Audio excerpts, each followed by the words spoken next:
Kai Kunazava, moderator, Loinana, Lengsin Video Puno, Kai Kunubuchari. Aikoisi Manipur Guena, Akai area curve some walk to the Bible.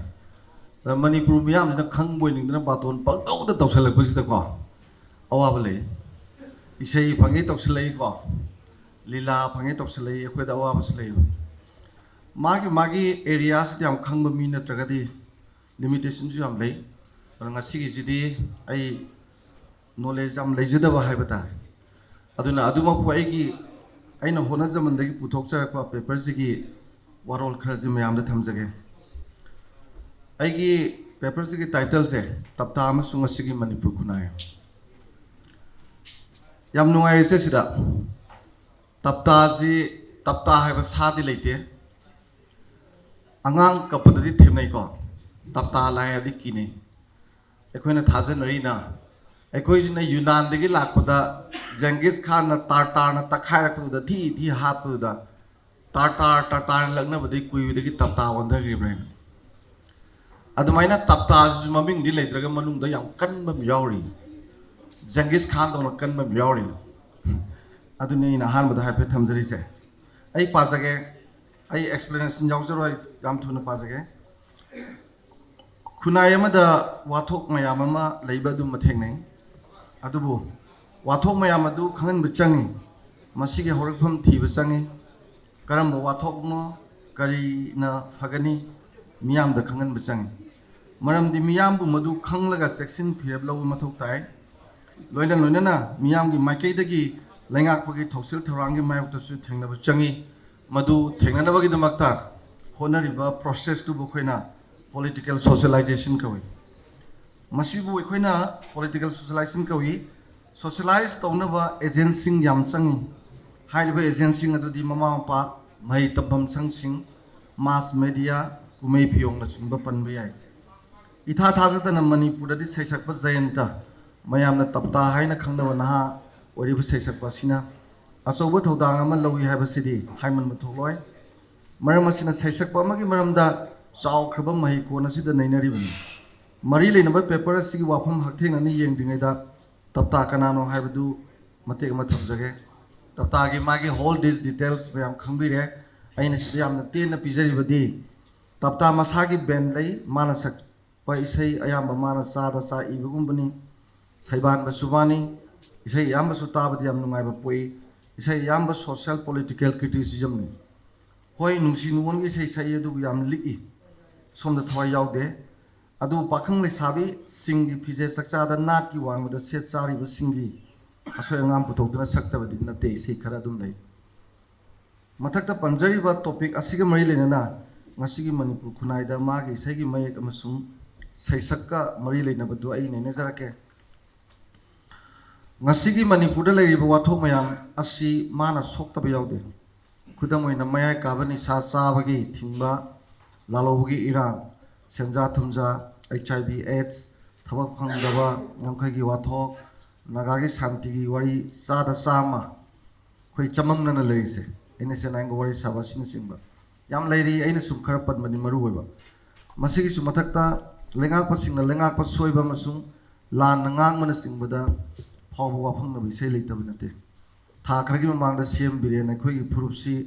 Arjun Masani, Hina Gujarat, Wangang Bada, a two matam the reactor we say Idun Slay. I quite Arjaki Purup Nate,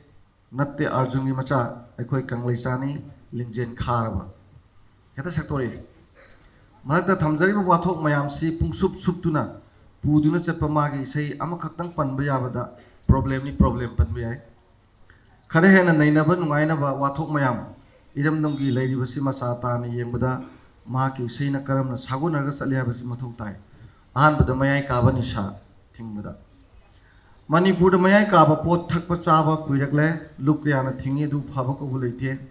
you Guli number 4 Maru in the Chane, Adabu Lup Singi Matoshida, Wapang Nava, Manayamna, Karib Nabashem say,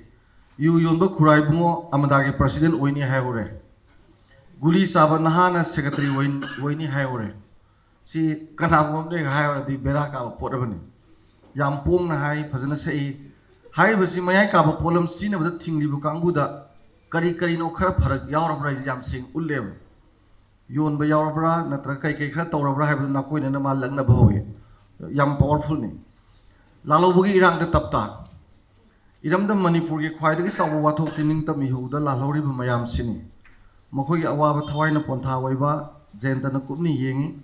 mission खाई नाजना चुमनी Young मियेंगदा सैथाब सु थेंगदब नते माकी सै ई हाइबदुदा सुमन पल्ली नम योलग Indian साबगी ई पीरनिंग तंब तालिबनी सै कैसालक्ता याव ओइरुबगी सादोंग पीरग निंग तंब तालिबनी निंग तंबग हेक्ता नुंगाइगदबदी मानदे अदुबु निंग तंबगी नुंगाइबदी सुफम खंगद्रबनी निंग तंब याम थागलग ई ममैदा मुक्ति थादरखिनी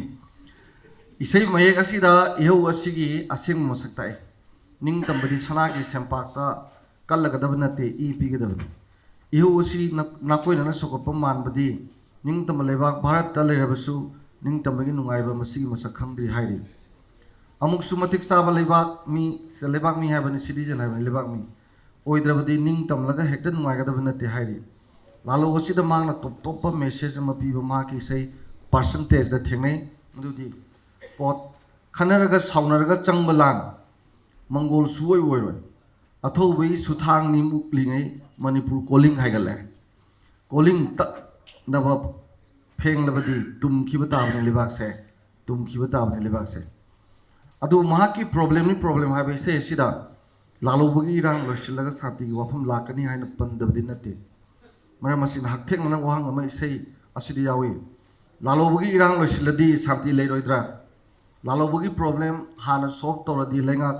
लेबाक इरांग नेमोइद्रा मसी मागी वाफमनी अदुना इसै ओइजरसु यामना सिस्टमेटिक ओइबा थागतपा अमुक थादबा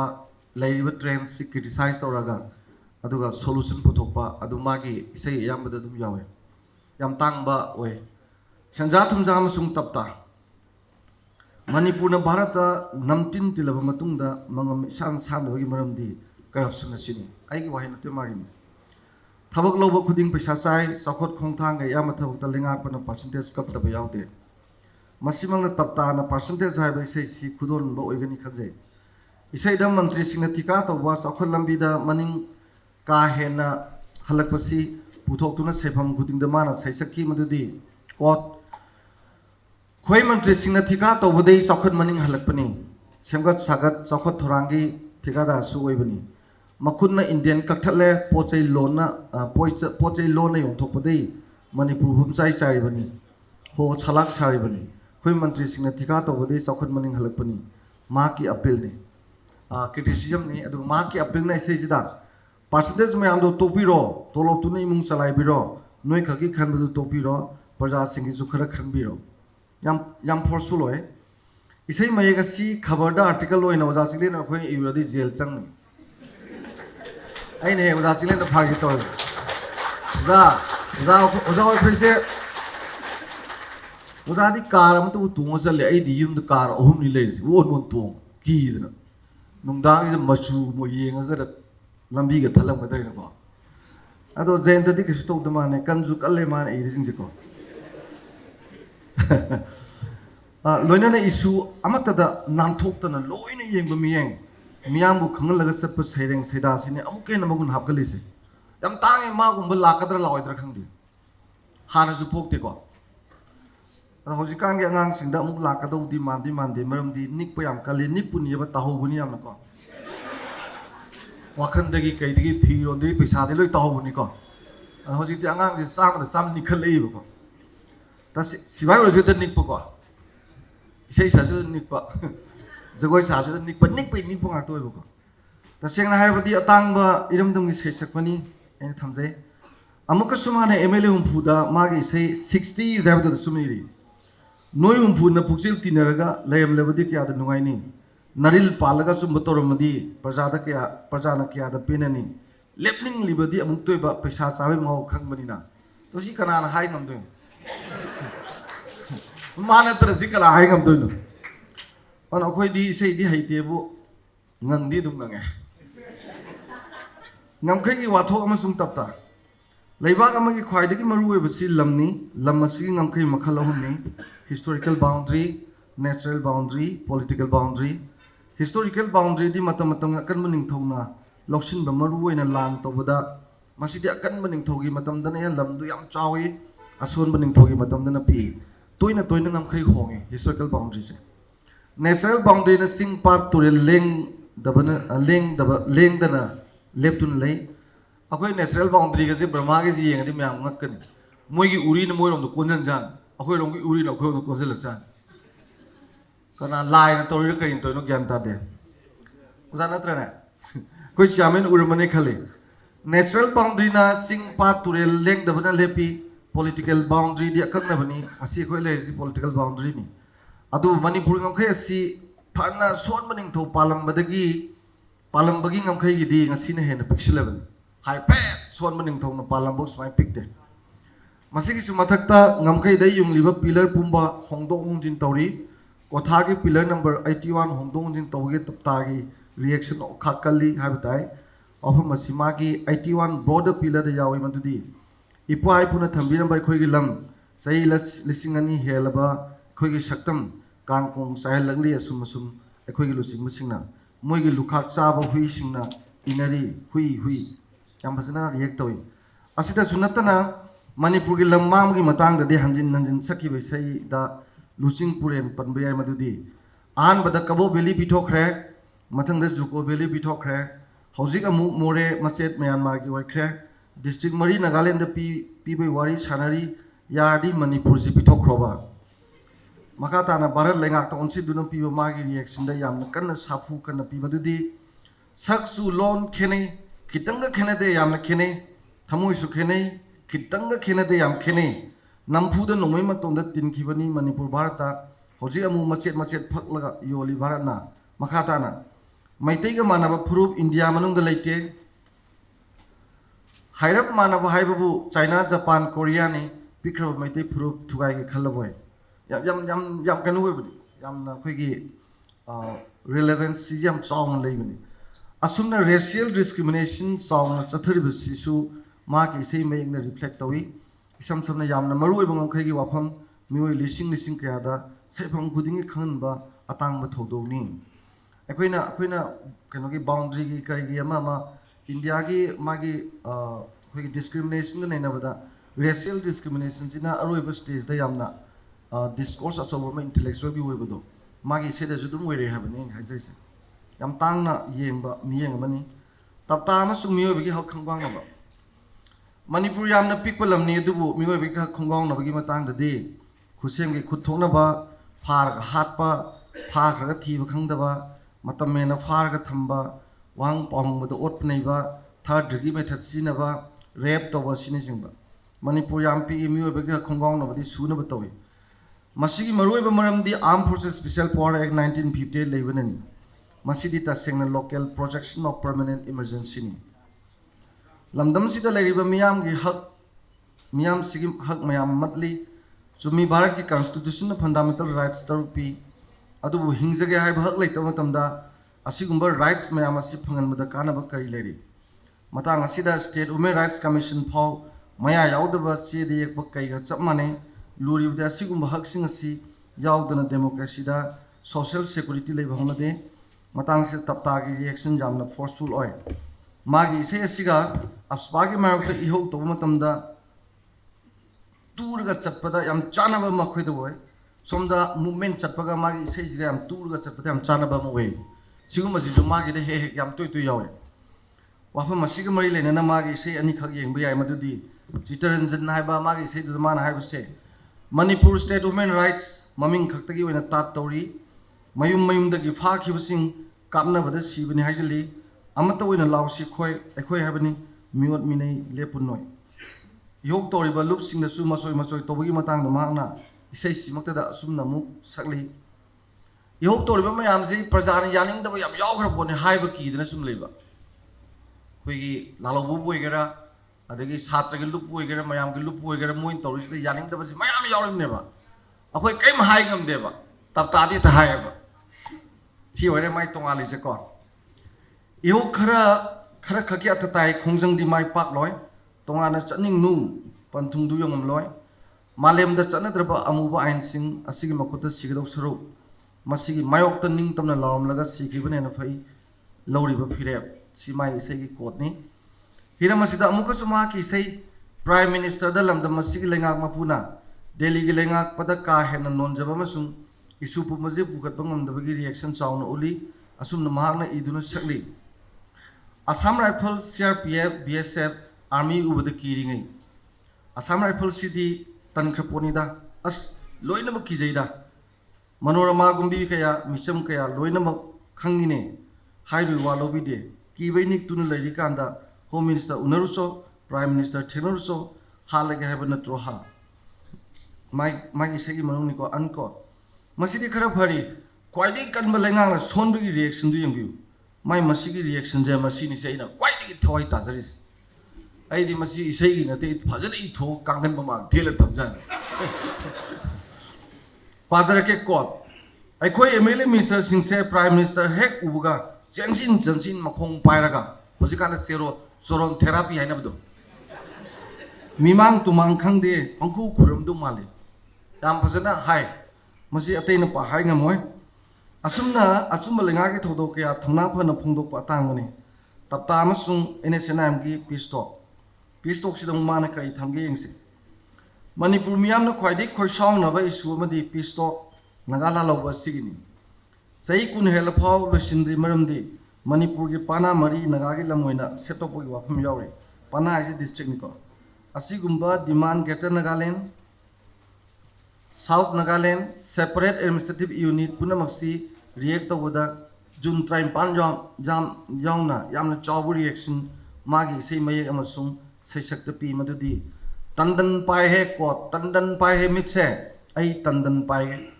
president rule na mangphong na pada Manipur yolaga lerame handok pagedi hai thawai piu da hai handok pigedi hai thawai piu di hai ba handok pada thawai yodo sibdo senglabo ke gupa da thawai trani pan asuna mana sei makhata no man thamai khuraki ina lai sabdi wa kai sangaleba heman ke duna nogok nokun biriba mamalebak Manipur bu miramlen kausi mahaire miramlen kausi yadadana highway blockade toksili sakhaw labi thadali adum react to yam phajana ko khwaidigi hena mapung oina yawbai sei di Greater Nagaland highway sei mayek amasung sei sakasini ma ki maru eba pildi ihu kaya ning tamba yawna tanba tongan mi phamlingai Manipur di kai dore Manipur na bu kai khraba ning tamba phangduna kari kanari wafam masiga barlina na mahang asum namu iri ko somdana NSN themjinbada soirore kanglaiba kai khrani kanglaiba haibadu kai khrabadi ning tamba talibudu kanari bro district mari khak ning tamba pamjade santi gi wari sabiro noisu sanabiro ning tamba tanbagi mahutta Nagaland oina demand to biro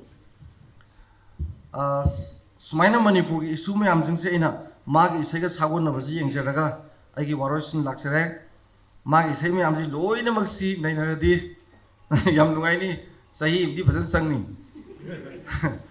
akoina chu yamna chingrabasigi maraksida magi isai ji yam interesting di nainabada matam adum yam kui changi ko agan mayam na masi paper ji pick taba chaw daba adum aina thamjai be isu khara si ga loinai habaduma thamjabasida dum penbi rane na sa tawjai loisalakpada waroising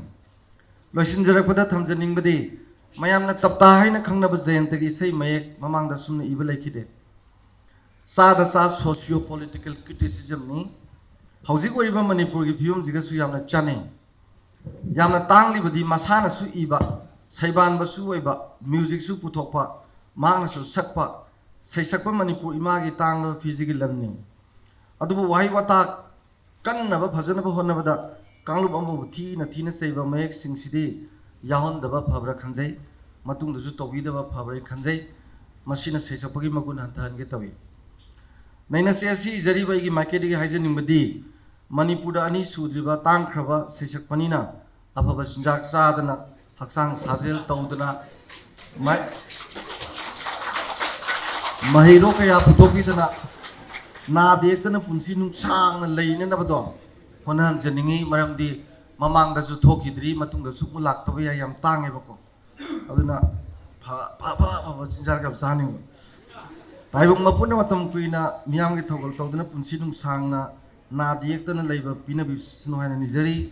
अरोय बदा तप्ता के सही कौई बना मयामना साना थंगना बदो arrange तौबदा हैरा का मोंग तान तान तौबियो हौजिकी नहाजु अफबा अमता याउद्रेबको arrange खुतो लुदे number 1 अदुना जु मसा सोनिंगाय वय अदगी नंबर 2 सीजन नबीरिबा ngasi organize तौबिरिबा सिना मणिपुर के सैसक नहा मैम यौन बिगदम सैसक मी यादेबको मोइना मागी मतौ तमदना सोशल पॉलिटिकल क्रिटिसाइज तौरपगी सै संग वाखलोंदु सिगी सेमिनार जे तारगा पोनगदबनेबा तप्ता मतोंद लाउबदी माना नोंम नोंगागिबदा तोखिबसु याइदनको अदुना अइना खनबदा सि कलाकार मैम नमना लाओयना बातोन तोगदम मनिंगदुदा नमना लाखपिदबा यादे हाइगदम मोइदी